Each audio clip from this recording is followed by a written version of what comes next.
au-dessus de tout.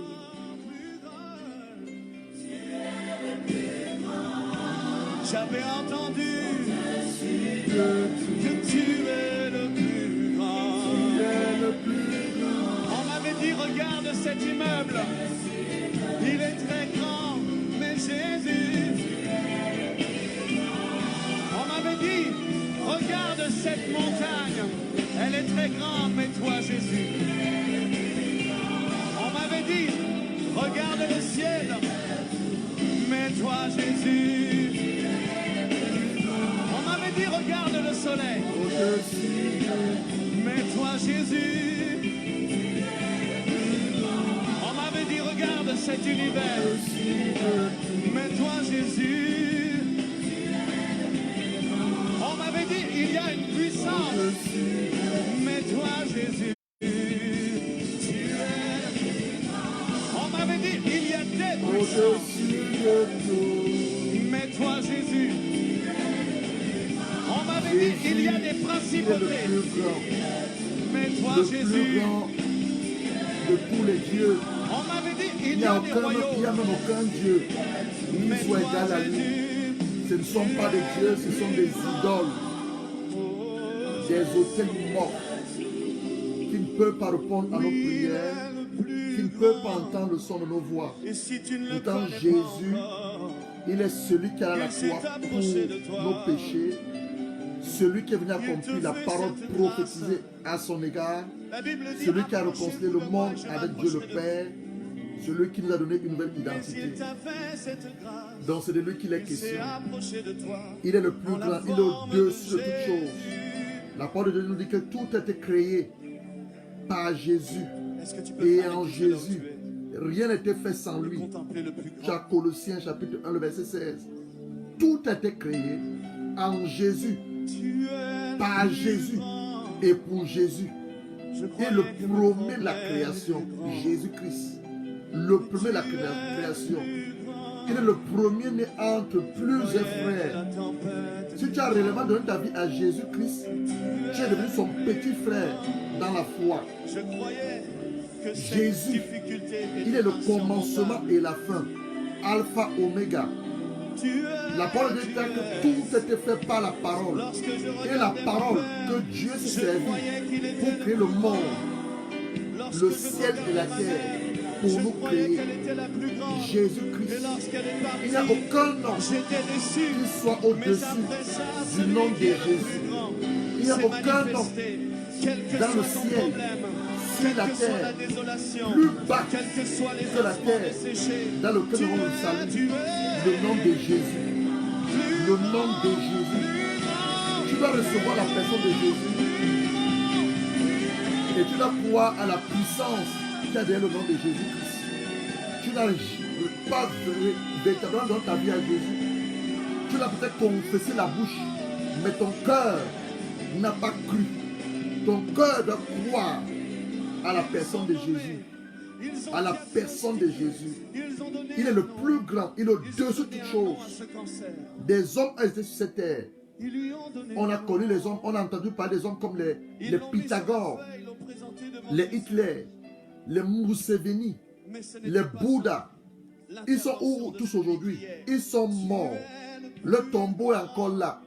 Mais il y a une personne qui est venue sur la terre et qui est mort, comme l'avait dit, je donne ma vie. On ne me la ôte pas. Il a donné sa vie en rançon pour toi et pour moi. Et le troisième jour, je restais des morts. Le tombeau de Jésus est vide. Tu fais un tour en Israël, tu vas voir son tombeau est vide.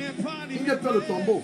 Ça sert de porter une chaîne, un chapelet, une croix avec Jésus dessus. Jésus n'est plus sur la croix. Jésus est resté des morts le troisième jour, comme il avait annoncé. Il est aujourd'hui à la droite de Dieu le Père. Et c'est à son nom que je te parle, pour t'annoncer cette bonne nouvelle. Donc tu as besoin d'avoir cette révélation dans ton esprit, de l'accepter dans ton cœur et de vivre avec. Mais cet après-midi, nous voulons continuer dans notre séminaire que nous avons commencé, la découverte et la redécouverte de la personne du Saint-Esprit.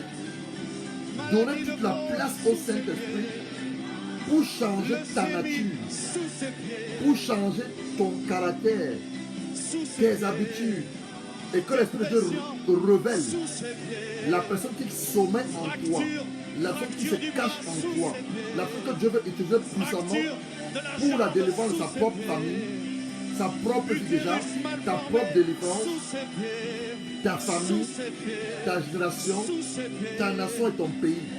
C'est de ça qu'il est question. Nous allons attendre que l'adoration finisse. Prends derrière ta Bible, Et maintenant, Église, prends ta Bible et nous allons nous illustrer à l'Église. avec la vie de un des Lui-même patriarches a remis de cette l'Ancien autorité. Testament à la personne de Jacob qui est devenu Israël. Est-ce que quelqu'un Et peut pendant que nous sommes acclamer sur le parler de Seigneur? Jacob, je prie le Seigneur Jésus-Christ, Sous mes pieds. par la grâce de Dieu le Père, que Dieu ôte les écailles de tes yeux et qui te permettent de découvrir également l'homme qui sommeille en toi. Donc on a arrêté l'adoration. Nous voulons maintenant prendre ce moment pour nous exhorter. Donc comme on disait tantôt, il est question de donner toute la place au Saint-Esprit afin que l'Esprit de Dieu change notre nature, change notre caractère, nos habitudes et il permet de révéler la personne qui sommeille en nous, la personne que Dieu veut utiliser. Parce qu'en chacun de nous, il y a une personne que Dieu veut utiliser. Alors, tu vas prendre ta Bible, tu vas l'ouvrir dans l'Ancien Testament. Le livre de Genèse, c'est le premier livre de l'Ancien Testament. Genèse chapitre 25, le verset 19 au verset 28. Genèse chapitre 25, le verset 19 au verset 28. Nous allons lire la parole de Dieu, ensuite nous allons prier pour commencer. Commençons à lire à partir du verset 19. Genèse 25, verset 19. Voici la postérité d'Isaac, fils d'Abraham. Abraham engendra Isaac. Isaac était âgé de 40 ans. Isaac était âgé de 40 ans quand il prit pour femme Rebecca. Donc Isaac avait 40 ans. Quand il prit pour femme Rebecca, fille de Pétuel, l'araméen, de Padan Aram, et sœur de Laban, l'amaréen. Isaac implora l'Éternel pour sa femme, car elle était stérile. L'Éternel exauça. Rebecca, sa femme, devint enceinte. Les enfants se heurtèrent dans son sein. Et elle dit, s'il en est ainsi, pourquoi suis-je enceinte? Elle alla consulter l'Éternel. Et l'Éternel lui dit, deux nations sont dans ton ventre. Deux peuples se sépareront au sortir des entrailles. L'un de ces peuples sera plus fort que l'autre et le plus grand sera assujetti au plus petit. Baissons la tête et prions pour permettre au Saint-Esprit de prendre le contrôle de toutes choses, de disposer nos âmes, nos cœurs, autant pour moi, et que nous puissions recevoir la parole de Dieu avec humilité. Baisse la tête où tu me suis et nous allons prier. Notre Père qui est dans les cieux, nous voici encore ta présence cet après-midi. Nous te bénissons pour le souffle de vie que tu nous as encore renouvelé. Nous te rendons des excellentes actions de grâce pour ton amour manifesté à l'égard de chacun d'entre nous, ta protection divine au-devant de nos vies, ta préservation au-devant des œuvres du monde des ténèbres et au-devant de toute forme de maladie et infirmité. Père, nous sommes dans ta présence. Nous voulons recevoir de toi et non d'un homme. Père, je t'en supplie, je me demande devant ton trône de la grâce maintenant. Ce que tu m'as révélé, ce que tu as surtout mis dans mon esprit, tes serviteurs sont connectés à travers la terre entière et ils veulent entendre de toi. Que je disparaisse, toi tu apparaisses, tu parles à cet homme, tu parles à cette femme et tu laisses simplement ta volonté s'accomplir et que seul ton nom soit élevé, seul ton nom soit glorifié, seul ton nom soit exalté. Tout ceci dans le nom de ton Fils Jésus-Christ, nous avons ainsi prié. Toi aussi qui me suis maintenant, mets ta main droite sur ton cœur. Mets ta main droite sur ton cœur. Je voudrais prier afin que la parole que tu vas recevoir maintenant entre dans les tables de ton cœur et soit scellée dans ton cœur. Père, je prie pour ton serviteur. Je prie pour ta servante. Je prie pour mes bien-aimés. Et je prie pour mes frères en Christ qui sont disposés en ce moment pas pour m'écouter, mais pour t'écouter. Père, aussi vrai qu'ils ont imposé les mains sur leur cœur, je prie afin que ta parole pénètre leur cœur. Ta parole trouve des cœurs et des terres fertiles et qu'elle ne vienne pas à toi comme elle est sortie, mais qu'elle transforme totalement leur vie et qu'elle leur permet de voir totalement ta gloire au nom du Seigneur Jésus-Christ. Amen. Nous venons de prier. Donc, nous avons dit ceci, nous venons de lire. On a dit 2 nations. Donc, lorsque maman Rebecca va consulter Dieu, Dieu lui révèle ceci. 2 nations sont dans ton ventre. 2 peuples vont se séparer au sortir de tes entrailles. Un de ces peuples sera plus fort que l'autre et le plus grand sera assujetti au plus petit. Voilà la prophétie que Dieu va annoncer à maman Rebecca. Et voilà également la réponse à sa prière. Maintenant, la question de savoir, de ces 2 nations, qui sont-ils? On continue la lecture. Dans les jours où elle devait accoucher, s'accomplir. Et voici, il y avait 2 jumeaux dans son ventre. Le premier sortit entièrement roux, comme un manteau de poil. On lui donne le nom de Ésaü. Ésaü ou Éso, si tu veux. Ésaü. Ensuite sortit son frère, dont la main tenait le talon de Ésaü. On lui donne le nom de Jacob. Isaac était âgé de 60 ans lorsqu'il naquit. Donc, Rebecca a fait 20 ans de stérilité. Ses enfants grandirent et Ésaü devint un habile chasseur, un homme de champ. Mais Jacob fut un homme tranquille qui restait sous les tentes. Isaac aimait Ésaü parce qu'il aimait manger du gibier. Et Rebecca aima Jacob. Voilà, l'histoire commence. Qui est Jacob? Et la question que tu dois te poser, parce que nous voulons illustrer, on a pour thème le Saint-Esprit, c'est la partie 1. Le Saint-Esprit veut changer ta nature. Il veut changer ton caractère, tes habitudes, pour te révéler la personne qui sommeille en toi. La personne qui dort en toi, cette personne que Dieu veut utiliser. Donc, qui est Jacob? Pendant que nous sommes en train de voir qui est Jacob, laisse l'Esprit de Dieu aussi te révéler qui est vraiment ta vraie personne. Qui es-tu? Qui est Jacob? On nous dit Jacob est aimé par sa mère, Rebecca. Jacob est un homme tranquille qui aime rester à la maison et sous les tentes.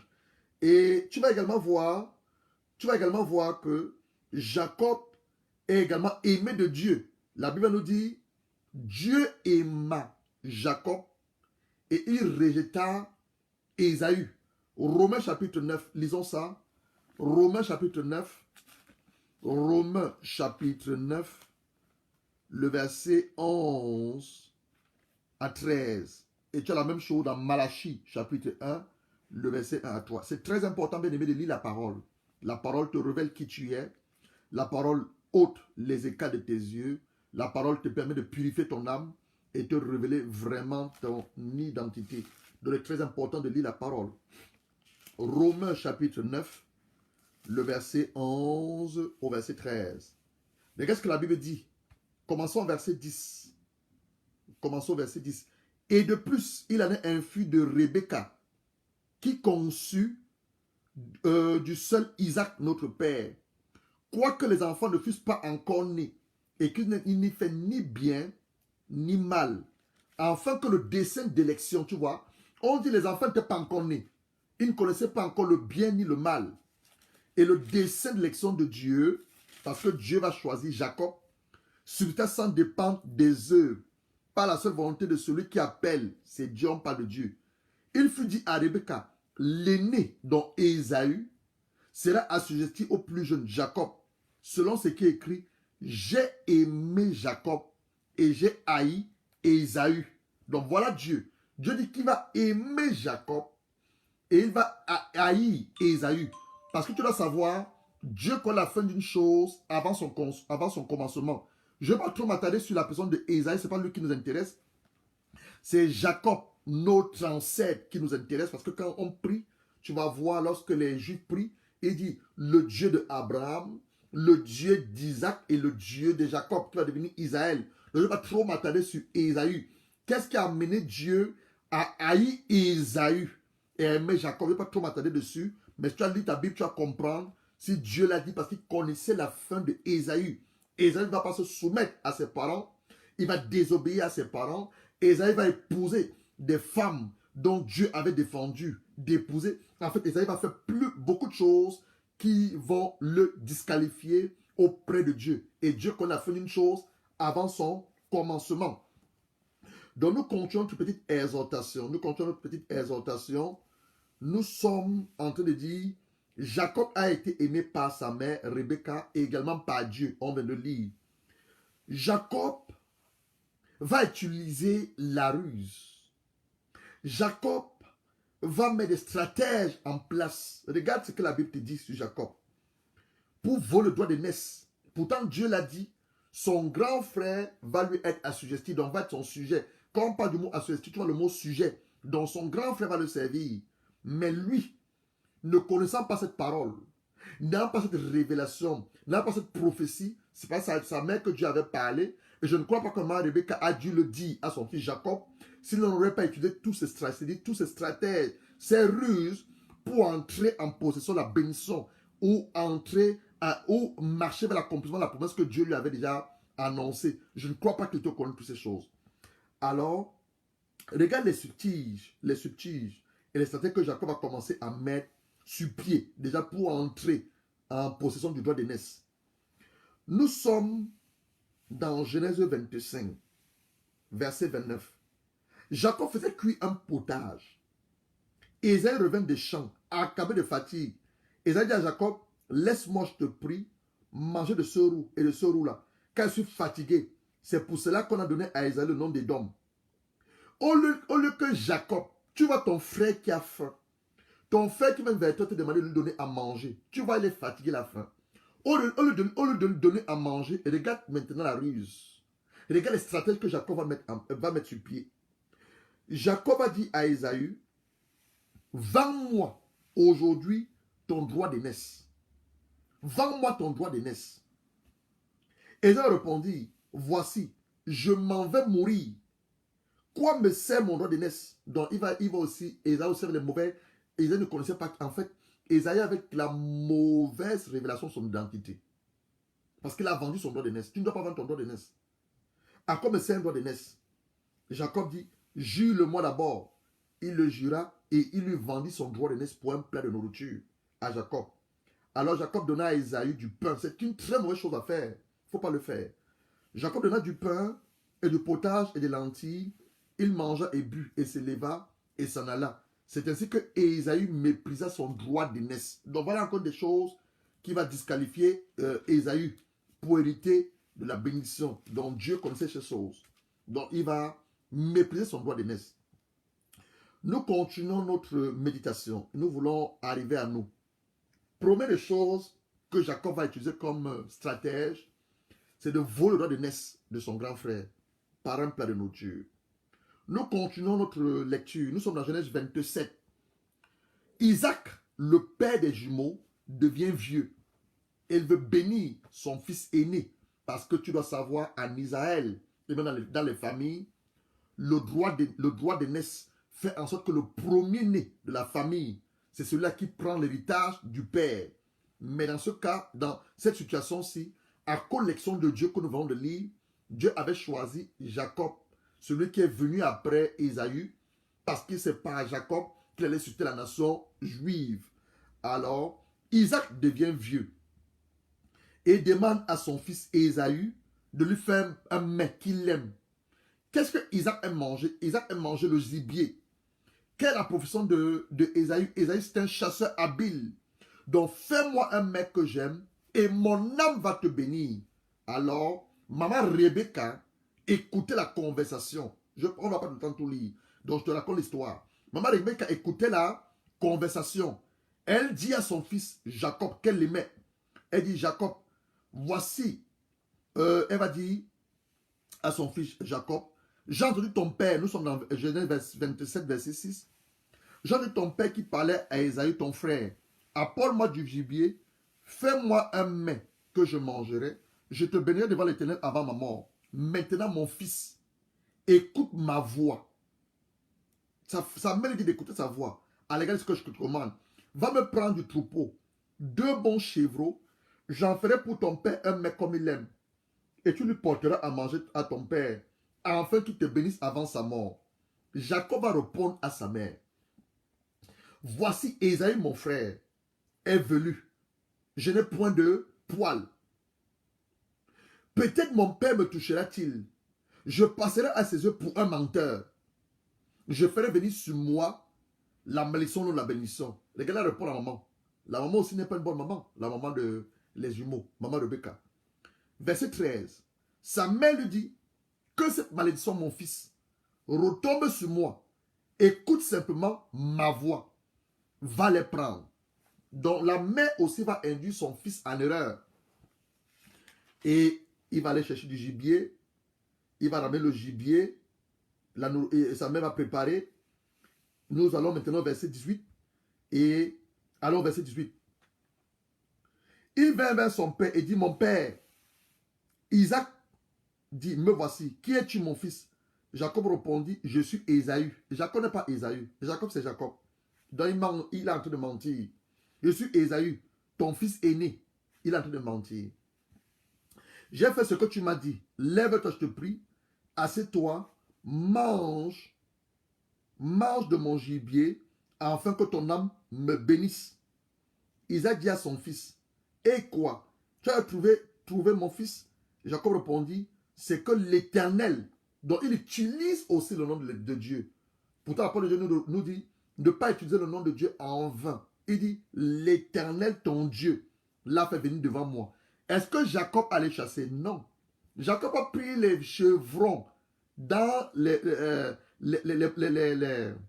animaux de son père à la maison. Il n'est pas allé chasser. Mais il dit ici, il m'a d'abord son père, qu'il est Isaac, il est Ésaü autant pour moi. Pourtant, il n'est pas Ésaü, il est Jacob. 2, il va encore utiliser le nom de Dieu ici pour mentir. Et dit que l'Éternel, ton Dieu, l'a fait venir devant moi. C'était encore un autre mensonge. Isaac dit à Jacob, approche donc, que je te touche, mon fils, pour savoir si tu es vraiment Ésaü ou non. Jacob s'approcha et entre-temps, sa mère lui avait fait porter le vêtement de son frère Ésaü. Donc, il s'est déguisé à Ésaü pour prendre la bénédiction. Donc, Jacob s'approcha d'Isaac, son père qui le touchait, et dit, la voix. Donc, le père reconnaît la voix, comme la voix de Jacob, mais les mains sont les mains d'Ésaü. Souviens-toi, quand Ésaü va naître, on va dire Ésaü est roux, parce qu'il est couvert de poils, Donc, il dit, la voix est celle de Jacob, mais les mains sont ceux d'Ésaü. Il ne le reconnut pas parce que ses mains étaient velues comme les mains d'Ésaü, son frère. Serre-moi que je mange du gibier de mon fils, afin que mon âme te bénisse. Donc voilà Jacob, qui va encore utiliser de ruses et de stratégies pour prendre une bénédiction qui lui était destinée. Mon âme te bénisse. Comment je le sais? Regarde ce que la Bible te dit. La Bible continue à nous dire ceci. Nous allons aller au verset, il a été béni là par son père. Regarde maintenant ce que Isaac va répondre à Ésaü quand Ésaü va venir. Ésaü maintenant revient à lui que le père avait parlé. Nous allons au verset 32. Isaac, son père, lui dit, qui es-tu? Il répondit, je suis ton fils aîné, Ésaü. Et il répondit, Isaac fut séduit d'une grande violente émotion et dit, qui est donc celui qui a chassé du gibier et qui me l'a apporté? J'ai mangé tout avant que tu ne viennes. Et je l'ai béni. Aussi serait-il béni. Lorsque Ésaü entendit les paroles de son père, il poussa des forts cris d'amertume. Il dit à son père, bénis-moi aussi mon père. Revenons à ce que le père va dire. Revenons à ce que le père va dire. Revenons à ce que le père va dire. C'est très important. Le père va dire quelque chose. Le père va dire quelque chose. Revenons dessus ce que le père va dire. Le père va nous révéler que Ésaü, et en fait que Jacob a utilisé la ruse. Nous sommes au verset 30. Genèse 27, le verset 30. Isaac avait fini de bénir Jacob. Jacob avait à peine quitté son père que Isaac, que Ésaü, son frère, revint de la chasse. Il fit aussi un mets qu'il porta à son père. Il dit à son père, que mon père se lève et mange du gibier de son fils, afin que son âme me bénisse. Isaac, son père, lui dit, qui es-tu? il répondit, je suis ton fils aîné Ésaü. Ésaü fut saisi d'une grande violente émotion et dit, qui est donc celui qui a cherché du bien et qui me l'a porté? Je mangeais enfin avant que tu viennes et je l'ai béni. Lorsque Ésaü entendit ça, il demanda à son père de le bénir. Et verset 37, il dit, voici, je l'ai établi maître, je l'ai établi ton maître, et je lui ai donné tous tes frères, tes serviteurs. Je l'ai pourvu de blé et du vin. Que puis-je donc faire pour toi, mon fils? Donc ici, Isaac nous révèle qu'il a déjà béni Jacob. Il n'a plus de bénédiction à l'égard de Ésaü, parce qu'il a établi Jacob. Alors, voilà le fait de Jacob maintenant, Ésaü qui va nous dire quelque chose. Verset 36. Verset 36. Isaac dit, ton frère, voilà ce que je cherchais, voilà. Verset 35. Isaac maintenant va nous révéler le père des jumeaux. Il va nous révéler, ton frère est venu avec la ruse. Donc Jacob, pour obtenir une bénédiction qu'il était destiné, il a utilisé et le mensonge et la ruse. C'est ce qu'il nous a dit. Ton frère est venu avec la ruse et il a enlevé ta bénédiction. Ta bénédiction. Mais dans l'ordre divin, selon l'élection de Dieu, cette bénédiction était normalement destinée à Jacob. Mais Jacob ne devait pas utiliser toutes ces stratégies, tous ces moyens qu'il a utilisés pour recevoir cette bénédiction. Alors le verset 36, Ésaü maintenant nous dit ceci. Parce qu'on l'a appelé du nom de Jacob. Donc Ésaü maintenant commence à nous donner les éléments de réponse. Si Jacob se comporte de cette manière, c'est simplement dû à son nom. Dû à son nom. Donc le nom qu'on a donné à Jacob n'était pas ça. En fait, le nom qu'on a donné à Jacob n'était pas un bon nom. Tous les problèmes de Jacob étaient liés à son nom. Je ne connais pas la signification de ton nom. Je te demande pas d'aller chercher ton nom maintenant, ton âme de naissance. Mais je prie notre Père qui est dans les cieux, que Dieu puisse te révéler. Si tu es en train de passer des difficultés, tu es en train de traverser des moments difficiles, un désert, si c'est lié à ton nom, que l'Esprit de Dieu te révèle cela pour que tu brises ces alliances. Tu brises ces liens qui ont été introduits dans ta vie au travers de ton nom. Ça, c'était le cas de Jacob. Regarde alors maintenant ce que Ésaü va nous révéler. Verset 36. Ésaü nous révèle ceci. Parce qu'on l'appelait du nom de Jacob, il m'a supplanté 2 fois. Il a enlevé mon droit de naissance parce que j'avais faim. Et là maintenant, il vient aussi d'enlever ma bénédiction. Donc Ésaü va être en colère contre son frère et il va chercher à le tuer. Donc Jacob a menti à son père. Jacob a utilisé le nom de Dieu pour se faire passer pour Ésaü. Et Jacob a utilisé de ruse pour recevoir une bénédiction qui lui était destinée. Ça ne s'arrête pas là. Jacob maintenant va fuir. Il va s'enfuir pour aller chez son oncle Laban. Parce que Ésaü veut le tuer. Et il va continuer à mettre des stratégies sur pied. Nous allons directement aller dans Genèse 32. C'est ce qui nous intéresse. Le face à face avec Dieu. Et ce face à face, mon frère, ma soeur, toi aussi, tu dois prendre maintenant un moment t'arrêter pour examiner ta vie et avoir ce face à face avec Dieu. Parce que le Saint-Esprit veut changer ta nature. Le Saint-Esprit veut changer ton caractère. Le Saint-Esprit veut sortir l'homme, la femme qui sommeille en toi. Cet homme que Dieu veut utiliser puissamment. Cette femme que Dieu veut utiliser comme une intercesseuse. Cette femme dont Dieu veut se servir pour amener sa famille à lui. Cette femme dont Dieu veut se servir pour annoncer sa bonne nouvelle. Mais tu as besoin d'avoir ce seul à seul avec Dieu. Donc voilà Jacob, il va comprendre une chose. Oui, mon père m'a béni. Oui, je suis allé chez mon oncle Laban. J'ai été béni également chez mon oncle Laban, par Dieu. Je ressors de chez mon oncle Laban avec deux épouses, Léa et Rachel, des concubines, 13 enfants, des serviteurs, beaucoup de brebis, beaucoup d'animaux. Je suis un homme riche, mais j'ai un problème. Quel est mon problème? Mon problème est lié à mon nom. Quelle est la source de mon problème? La source de mon problème vient de mon nom. Donc je dois aller rencontrer Dieu. Je dois aller rencontrer Dieu. Voilà donc l'histoire de Jacob. Nous sommes dans Genèse chapitre 32. On va lire. Genèse chapitre 32. Ouvre ta Bible dans Genèse chapitre 32. Jacob poursuivit son chemin et des anges de Dieu le rencontrèrent. En les voyant, Jacob dit, c'est le camp de Dieu. Il donna à ce lieu le nom de Manaïm. Jacob envoie devant lui des messagers à Ésaü, son frère, au pays de Séir, dans le territoire d'Édom. Il a donné cet ordre. Voici ce que vous direz à mon Seigneur. Jacob, c'est un stratège. En fait, il était stratège avant que Dieu le brise et Dieu change son nom. Dieu nous révèle, quand sa mère va demander à l'Éternel, qu'est-ce qu'il y a dans mon ventre? Pourquoi il y a ce...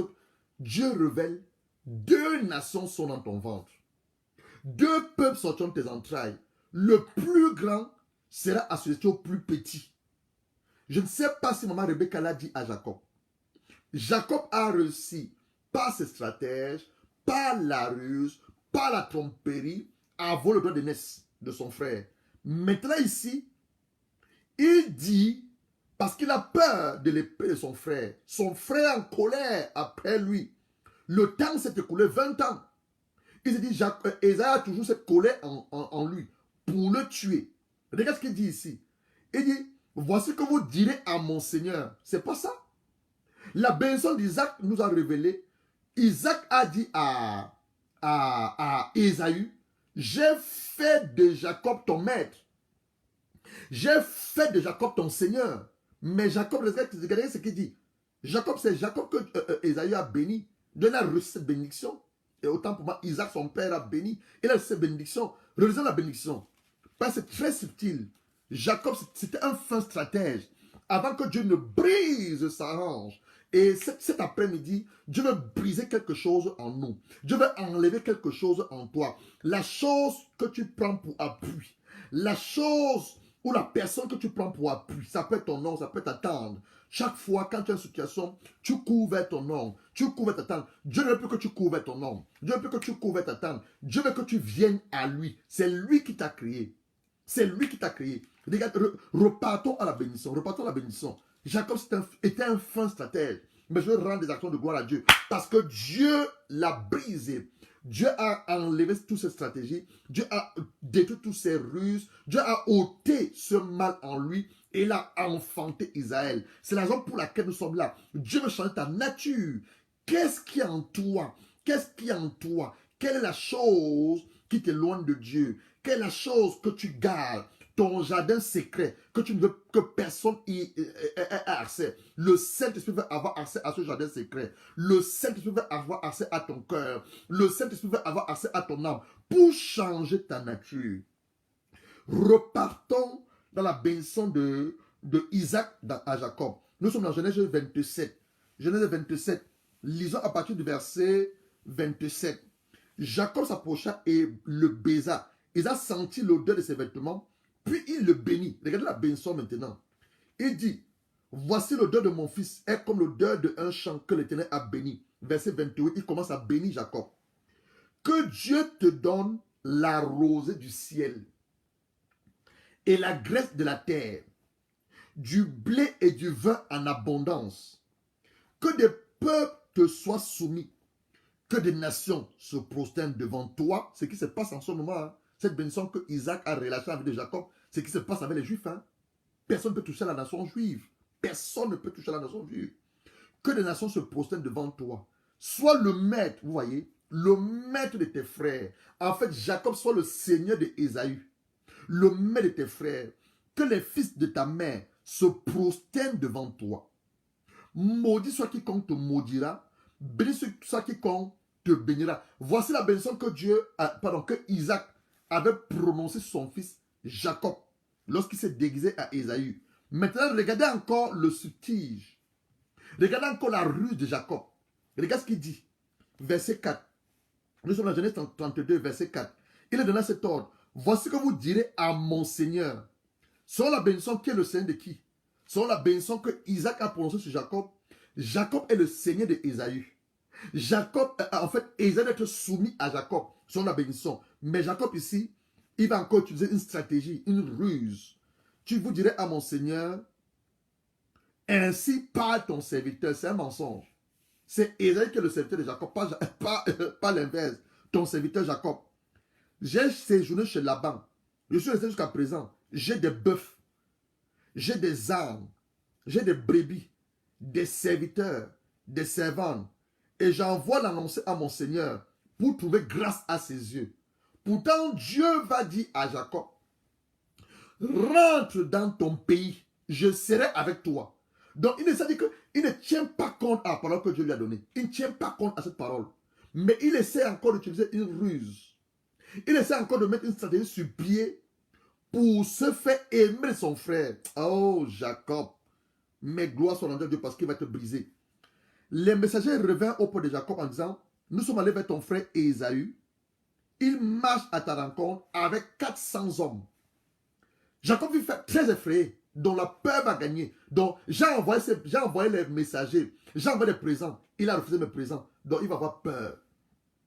Et dans la peur, tu es prêt à tout faire. Tu n'entends plus la voix de Dieu. Tu paniques.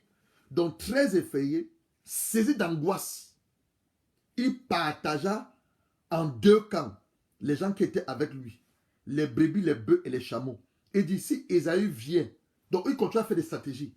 Si Ésaü vient contre l'un d'un camp et le bat, le camp qui restera pourra se sauver. Jacob dit, oh Dieu de mon père, il commence maintenant à prier parce qu'il a l'angoisse et la frayeur. Dieu de mon père Abraham, Dieu de mon père Isaac, Éternel qui m'a dit, donc il rappelle à Dieu, tu m'as dit, retourne dans ton pays, dans ton lieu de naissance, je te ferai du bien. Je suis trop petit pour toutes les grâces et pour toute ta fidélité dont tu as usé envers ton serviteur. Car j'ai passé ce Jourdain avec mon bâton. Maintenant je forme deux camps. Délivre-moi, je te prie, de la main de mon frère, de la main de... Donc il commence à se repentir. Jacob commence ici à se repentir. Il a pris conscience, son nom ne peut pas le sauver. Les brebis qu'il a envoyés, ses biens ne peuvent pas le sauver. La seule personne qui peut le délivrer ici, c'est Dieu. Il commence à se repentir. Délivre-moi, je te prie, de la main de mon frère, de la main d'Ésaü, car je crains qu'il vienne, qu'il ne me frappe avec la mère et les enfants. Et toi, tu as dit, je te ferai du bien. Je ne ta postérité comme le sable de la mer, si abondant qu'on ne saurait le compter. C'est dans ce lieu-là que Jacob passa la nuit. Il prit ce qu'il avait sous sa main pour faire un présent à Ésaü, son frère. 200 chèvres, 20 boucs, 200 brebis, 20 béliers, 30 femelles de chameaux avec leurs petits qu'elles allaitaient, 40 vaches, 10 taureaux, 20 ânesses, 10 ânes. Il les remit à ses serviteurs, troupeau par troupeau, séparément. Il dit à ses serviteurs, passez devant moi, mettez une intervalle entre chaque troupeau. Il donna cet ordre au premier. Quand Ésaü, mon frère, te rencontrera et te demandera à qui es-tu? Où vas-tu? À qui appartient ce troupeau devant toi? Tu répondras à ton serviteur Jacob. C'est un présent envoyé à mon Seigneur Ésaü. Voici, il vient de lui-même, derrière nous. Donc, malgré que Jacob ait prié à Dieu, je ne suis même pas sûr qu'il avait cru à sa prière. Il continue à utiliser des subtiles. Il continue à utiliser des stratégies, à avoir des présents pour calmer son frère. Mais je ne crois pas que ça a calmé son frère. Je ne pense pas que ça a calmé son frère. Alors, verset 22. Nous sommes maintenant dans verset 22. Nous sommes en train de chuter maintenant. Le verset 22. Nous sommes tous en Genèse 32, verset 22. Le seul à seul ou la rencontre avec Dieu. Il va s'élever la même nuit. Il va prendre ses deux femmes, ses deux servantes, ses 11 enfants. On ne compte pas Dina en Israël. À l'époque, on ne comptait pas les filles en Israël. C'est toujours la même chose. Il avait 12 enfants normalement avec Dina, sa fille. Et passait le guet de Jabok. Il est pris, les fit passer le torrent et les fit passer à tout ce qui appartenait. Jacob a demeuré seul. C'est là où ça commence. Pour que le Saint-Esprit change ta nature, tu dois avoir un seul à seul avec Dieu. Pour que le Saint-Esprit brise ton caractère, tu dois avoir un seul à seul avec le Saint-Esprit. Pour que le Saint-Esprit change tes habitudes, tu vas le rencontrer seul. Ce n'est pas avec une personne. C'est le seul à seul. Tu es un homme marié, tu es une femme mariée, ce n'est pas avec ta femme. Ce n'est pas avec ton mari ou les enfants. C'est un seul à seul. Chacun doit pouvoir avoir ce seul à seul avec Dieu. Je l'ai eu par le passé et Dieu m'a révélé beaucoup de choses sur ma propre vie. Tous doivent avoir le seul à seul avec Dieu. Donc il va demeurer seul à seul. Alors un homme, ici c'est un homme, mais c'est un ange dans d'autres versions, parce que ça va être révélé dans le livre de Hébreu. Dans Hébreu, au sein du livre de Osée, que Jacob va bagarrer, ce n'est pas avec un homme, mais c'était plutôt un ange qui était une préfiguration de notre Seigneur Jésus, qui n'était pas encore manifesté physiquement sur la terre. Donc il va bagarrer avec cet ange. Il va lutter avec l'ange et avec lui jusqu'au lever de l'aurore. Ce n'était pas une lutte physique, c'était spirituel, dans son âme. Tout ce qui le dérangeait. J'ai fait ceci, j'ai fait cela, mais jusque-là, je ne suis toujours pas béni. Jusque-là, il ne va toujours pas ta gloire. Jusque-là, j'ai du mal. Donc, c'était une bagarre dans son âme. C'était une bagarre dans sa chair.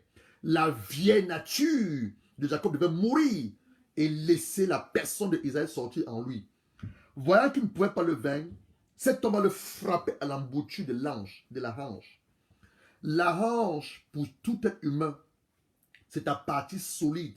C'est la partie qui relie en fait le tronc et nos jambes dans la hanche. Il va le frapper à l'embouchure de la hanche, qui va se démir pendant qu'il luttait. Il dit, laisse-moi aller, car l'aurore se lève. Donc c'est un ange. Les anges ont pour mission de nous rendre des services. Ils sont des messagers.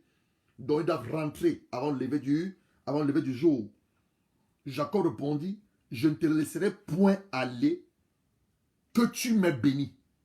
Donc Jacob savait une chose, la bénédiction de Dieu est très importante. Mais ce n'est pas une bénédiction comme tu peux le penser, non. C'est un changement de nature. Donc il fallait que sa nature soit changée.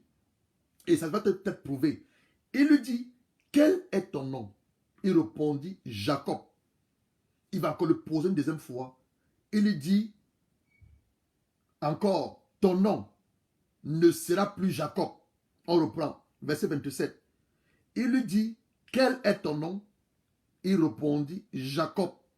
Il dit encore, ton nom ne sera plus Jacob. Dans la source des problèmes de Jacob, tout ce qu'il a, il a eu comme difficulté, ça vient de son nom. Le nom te personnalise. Quand on t'appelle Agnès Sopo, ça te personnalise. En te personnalisant, ça te donne un caractère. Un caractère. C'est ça que je dis aux mamans. Quand vous t'enseignez, demandez à Dieu. Les enfants qui sont dans mon sein, comme Rebecca, qui sont-ils? Quelle est leur mission sur la terre? Pour que Dieu puisse, par son esprit, vous donner des noms appropriés, liés à leur destinée, liés à leur mission. Et non comme Rebecca a fait l'erreur. Oui, Rebecca a fait l'erreur. Elle n'aurait jamais donné le nom de Jacob. Jacob n'était pas lié à sa destinée, mais plutôt Israël. Donc l'ange maintenant ici va venir corriger l'erreur de maman Rebecca. Et le Seigneur, c'est la même chose qu'il fait avec nous. Quand tu rencontres Jésus, tu es brut. Tu es brut, c'est comme de l'or. Pour que l'or passe par le feu, une transformation. L'or, quand on le recueille de la terre, il est tellement sale, rouge, on le passe par le feu pour qu'il commence à briller. Donc l'or passe par des processus avant de briller, ce métal pour lequel les gens se tuent, avant de devenir l'or que vous connaissez, avant de briller. Donc c'est un peu ce qui se passe ici. Il dit, tu ne seras plus Jacob, mais tu seras Israël. Donc tout ce temps que Jacob a utilisé de stratégie, tromperie, mensonge, duperie, Israël sommeillait en lui. C'est de ça qu'il est question. Et c'est de ça qu'il est question avec nous. Israël sommeillait en lui. Et il continue. Car tu as lutté avec Dieu, avec des hommes, et tu étais vainqueur. Jacob l'interrogea en disant, fais-moi, je te prie, connaître ton nom. Il répondit, pourquoi me demandes-tu mon nom? Il le bénit là. Jacob appela ce lieu du nom de Péniel, car il dit, j'ai vu Dieu face à face, et mon âme a été sauvée. Son âme a été... Qu'est-ce que représente ton âme? Trois fonctions. Ton intellect, ton raisonnement et tes émotions, dont l'âme de Jacob était souillée par le nom qu'il portait. Parce que dans son âme, les émotions c'est dans ton âme, ton intellect c'est dans ton âme, ton raisonnement, tout ce qu'il faisait comme raisonnement, ça venait de son âme. Il dit, mon âme a été sauvée. Quelqu'un qui était béni par son Père, béni par Dieu, mais on se rend compte qu'il a un problème, mon nom. Il dit, mon âme a été sauvée. Le soleil se levait lorsqu'il passa Péniel. Jacob boita de la hanche. C'est pourquoi jusqu'à ce jour, les enfants d'Israël ne mangent point le tendon, qui est la bouture de la hanche. Car Dieu frappa Jacob à la bouture de la hanche, à la hanche, au tendon. Maintenant, nous venons à nous. Quelle est la signification de ton nom? As-tu demandé un jour à ton père, non, c'est toi la mère, c'est les mères qui connaissent. Que veut dire ton nom? Quelle est la signification de ton nom? Ça, c'est la première des choses. À ce moment où tu m'écoutes, quelles sont les situations que tu traverses? Quelles sont les circonstances de la vie que tu es en train de traverser? Jacob a dû avoir un face-à-face avec Dieu pour que Dieu lui révèle. Je ne te connais pas du nom de Jacob. Je ne t'ai pas destiné à être un homme trompeur. Je ne t'ai pas appelé à une personne qui use de la ruse. Je ne t'ai pas appelé à une personne qui use des stratégies pour recevoir ce que moi j'ai déjà dit. Je ne t'ai pas appelé pour toutes ces choses. La source de tes problèmes, c'est ton nom. La source de tes problèmes, la famille dans laquelle tu es sorti. La source de tes problèmes, tu essaies d'obtenir une bénédiction que moi j'ai déclaré que je vais te donner. Voilà un peu quelle était la situation de Jacob. Maintenant, nous venons à nous, parce que le Saint-Esprit veut changer notre nature. Donc, son nom lui a forgé un mauvais caractère, une mauvaise réputation, source des malheurs que Dieu changera en Israël. Donc, tout ce temps que Jacob a essayé avec ses propres efforts, ses stratégies, ses propres forces, très loin de ce à quoi Dieu l'avait choisi et appelé, Israël dormait en lui. Et c'est en Israël que sortiront les 12 tribus d'Israël, d'où Jésus sera issu. Jésus vient de la tribu de Juda. Et quand tu vois les enfants d'Israël ou de Jacob, Jacob a eu un enfant du nom de Juda, la louange. Maintenant, une question t'est posée, tu dois faire le face-à-face avec Dieu. Tu dois aller vers Dieu. Ce n'est pas avec ton pasteur. Ce n'est pas avec la femme de ton pasteur, ce n'est pas avec le prophète. C'est toi-même maintenant. Crier à Dieu, comme Jacob a fait. Ton face-à-face, tu dois le faire. Qu'est-ce qui constitue pour toi un obstacle pour servir Dieu? Est-ce que ce sont tes valeurs, tes connaissances intellectuelles, ton nom de famille, ta position sociale, tes valeurs intrinsèques, tes stratégies comme Jacob a essayé, ou ton cœur? Toutes ces choses ne sont pas mauvaises, mais Dieu, par son esprit, veut te briser. As-tu entendu parler du brisement? C'est de ça qu'il est question. On reviendra dessus. Dieu veut te briser. Il veut changer ta nature. Il veut transformer ton caractère afin que la personne qui sommeille en toi, qu'il a prévu utiliser, sorte de toi. Donc tu as un devoir à faire. Tu as un devoir à faire. Nous avons un devoir à faire. Je l'ai déjà fait moi. Tu as également un devoir à faire. Et ce devoir, c'est d'écouter ce que l'Esprit de Dieu va nous révéler, de relire l'histoire de Jacob et d'aller vers Dieu. Dis à ton père, tu es fatigué. Tu ne peux plus continuer comme ça. Ça n'a rien à voir avec ton âge. Ça a à voir avec la destinée qui enfui en toi. Ça a à voir avec le dépôt que Dieu a mis en toi. Ça a à voir avec la vision que Dieu, pour laquelle Dieu t'a jeté sur la terre.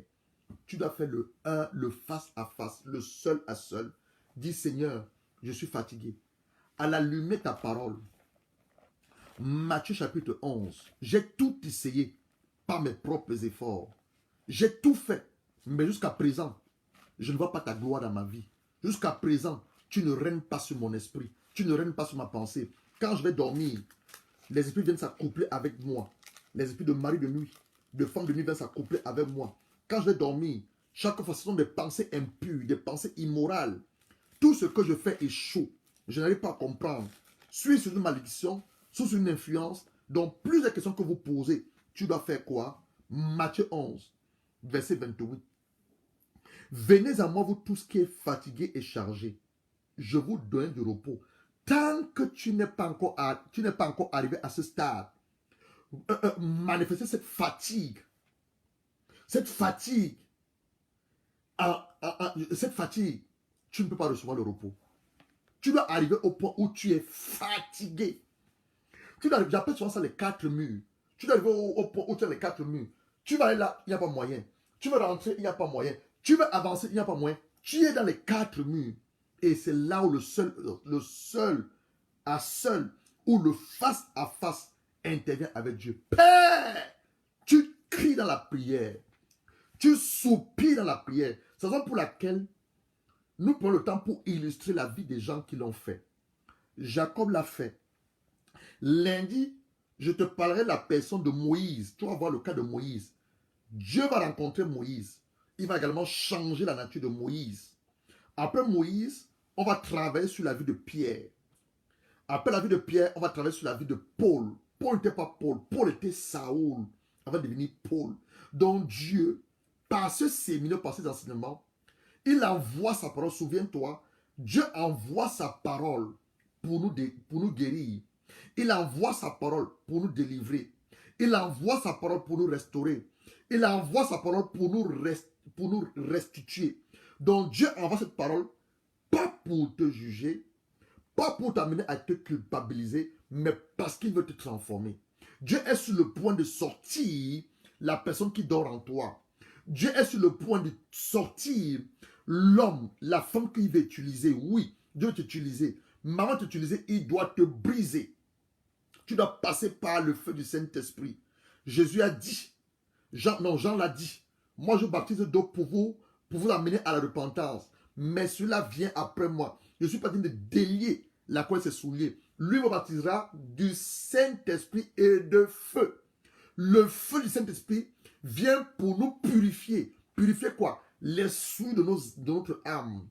Purifier nos vieilles habitudes, le caractère qui était forgé en nous, qui était bâti en nous, le nom qui nous a été donné et qui a des influences négatives en nous. La famille dans laquelle nous sortons, il y a des influences sataniques et diaboliques pour laquelle nous sommes allés dans la famille de Dieu. Donc voilà le travail du feu du Saint-Esprit. Ça vient te purifier, ça vient ôter les souillures de ton âme, ça vient révéler la personne que Dieu veut utiliser. Donc tu dois passer par là. C'est une étape que tu ne peux pas manquer. Et vous devez savoir une chose, la vie chrétienne, je la mets souvent sous forme de classe. Donc si tu es en 6e, tu dois nécessairement passer en 5e. Tant que tu ne passes pas par l'étape de brisement, tu ne pourras pas aller en 5e. Et c'est une étape par laquelle tu ne peux ne pas passer. Dieu va utiliser tous les moyens pour te faire passer par cette étape. Oui, si tu as décidé de vivre pour lui.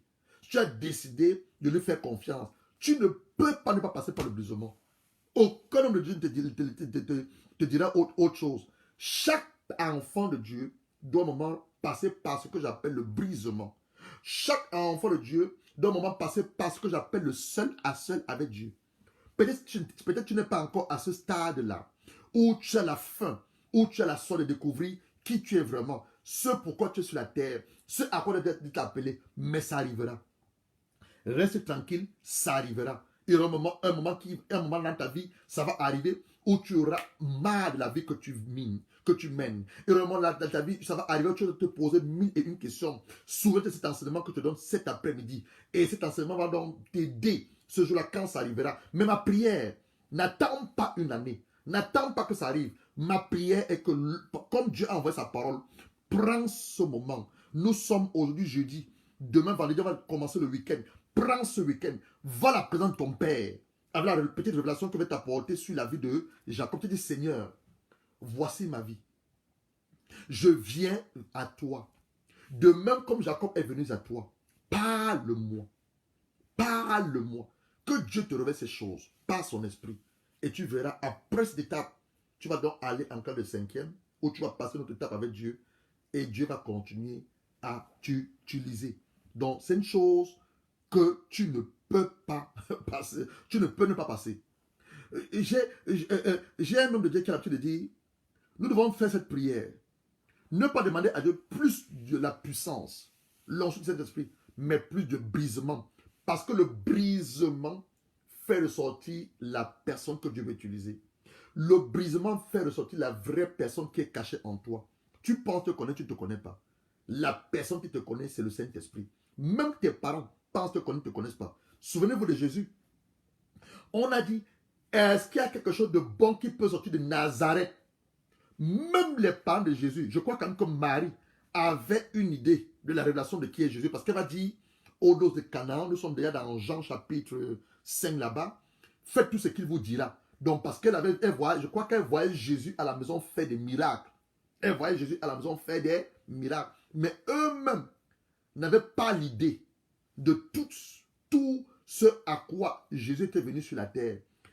En ce moment, je te parle, même tes parents n'ont pas d'idée de ce que Dieu a enfui en toi. Même toi-même, tu n'as pas d'idée de les capacités que Dieu a mis en toi, les grâces qui sont en toi, les dons qui sont en toi. Raison pour laquelle le Saint-Esprit maintenant, en changeant ta nature, en brisant ce caractère, il te révélera donc toutes les capacités que Dieu a mis en toi, tous les dons qu'il a mis en toi, toutes les grâces qu'il a mis en toi pour t'utiliser puissamment, afin que tu sois une source de bénédiction pour ta famille, pour ta génération, pour les nations et pour le corps du Christ. Bien-aimé, je vais m'arrêter là pour ce soir. Tu as reçu pas mal d'informations, tu as reçu pas mal de révélations. Maintenant, les questions pour toi au début de ce week-end, d'aller dans la présence de ton Père, d'aller dans la présence de Dieu, soupirer après Dieu, crier après Dieu pour être brisé et demander à Dieu plus de lui et moins de toi-même. Ta chair doit passer au feu du Saint-Esprit. Oui, ton vieil homme doit pouvoir être crucifié par le feu du Saint-Esprit. Ton caractère qui éloigne les gens de toi. Et les gens veulent venir à toi, mais ils sont tout le temps éloignés. Même, je parle même à des gens, les femmes qui veulent se marier. Tu as des hommes qui viennent, qui te font la cour, qui t'approchent pour le mariage, mais ton caractère les repousse. C'est pas que le caractère les repousse, c'est qu'il y a un travail que tu dois faire. Et toi également, tu es un homme, tu désires te marier, tu as fait la cour à plusieurs femmes, mais chaque fois, tu dis, ah, cet homme-là. Donc, tu dois avoir le seul à seul avec ton Dieu. C'est une très bonne nouvelle. C'est une très bonne nouvelle que l'Esprit de Dieu nous annonce. Donc, chacun à son stade doit passer par le brisement, doit avoir son seul à seul avec Dieu. Et l'autre chose que tu dois savoir, le brisement ne s'arrête pas. Ça ne s'arrête pas. Chaque fois qu'il y a des nouvelles, les nouveaux challenges ou les nouvelles situations dans lesquelles nous sommes confrontés, Dieu également utilise le brisement pour nous faire surpasser ou surmonter ces étapes. Donc, ça s'adresse à chacun d'entre nous, ce brisement. Donc, nous allons nous arrêter là et nous allons prier. Notre Père qui est dans les cieux, nous te bénissons pour la révélation de ta parole. Nous te bénissons, Papa, pour la lumière de tes saintes écritures. Et tu n'envoies pas ta parole en vain, tu envoies ta parole parce que tu veux changer notre nature. Tu envoies ta parole parce que tu veux briser le caractère. Tu envoies ta parole parce que tu veux nous transformer et sortir l'homme, la femme qui sommeille en nous, dont tu as planifié et utilisé. Tu l'as fait avec Jacob. Tu as brisé Jacob. Tu as sorti de Jacob Israël, que toi tu avais destiné à utiliser, qui est devenu le père des 12 tribus d'Israël et qui est devenu l'aïeul de Jésus. Et c'est dans cette même famille que tu as sorti ton fils Jésus-Christ. Père, nous voici à tes pieds. Nous voulons te servir, mais pas comme nous le pensons.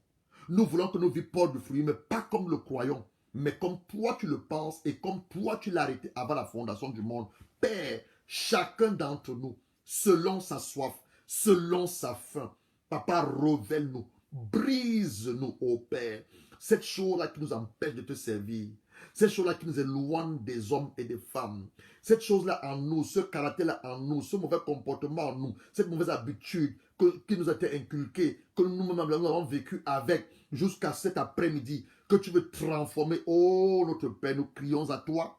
Nous crions à toi. Nous crions à toi. Jacob a reconnu. Il n'y a que toi qui peux le délivrer. Père, nous reconnaissons également qu'il n'y a que toi qui peux nous délivrer. Il n'y a que toi qui peux changer notre nature. Il n'y a que toi qui peux nous briser. Il n'y a que toi qui peux changer notre caractère. Nous crions à toi cet après-midi. Père, brise-nous. Transforme-nous. Change notre nature.